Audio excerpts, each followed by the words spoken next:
மாஞ்சோலை தேயிலை தோட்டத்தில் ஒரு தேவேந்திரோட மக்கள் மட்டும் இல்லை, ஆதரவாளர் இருந்தார்கள், இஸ்லாமியர்கள் இருந்தார்கள், கிறிஸ்தவர்கள் இருந்தார்கள், அதே போல கேரளாவில் இருந்து கூடியிருந்தார்கள், நாடார் சமுதாயம் இருந்தாங்க, தேவர் இருந்தாங்க.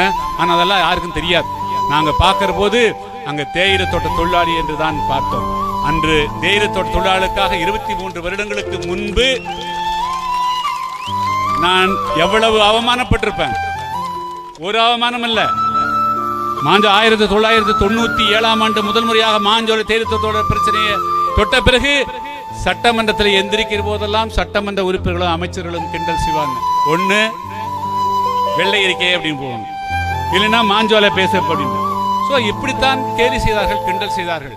அதுக்கெல்லாம் பயங்கி ஒதுங்கி போயிருந்தா அந்த மக்களுக்கு இன்னைக்கு விடிவார், இன்னைக்கு 400 ரூபாய் சம்பளம் கிடைத்திருக்காங்க. அதே போல இந்த சமுதாயத்திற்கு எத்தனையோ அவமானங்களையும் தொல்லைகளையும் துன்பங்களையும் தாண்டி இருக்கிறோம். ஏன் அன்னைக்கு மாஞ்சோலை நாம் போராடுற போதும் கூட நமக்கு தான் குறி வச்சாங்க. நம்முடைய நோக்கம் எல்லாம் ஒருத்தர் இப்போ அகற்றிட்டோம்னா அந்த மக்களை அடக்கிடலாம், ஒடுக்கிடலாம், ஏமாத்திடலாம். ஆனால் நம்ம ஒரு இயற்கை என்ற ஒரு சக்தி இருக்கிறது, நம்ம இடத்துல என்றும் இருக்கு. இந்த மண்ணும் இந்த மக்களும் நம்மோடு இருக்கிறார்கள். அதனால இந்த சமுதாயம் என்றும் நிற்கும். இன்று என்று நான் உங்களோடு நிற்பேன்.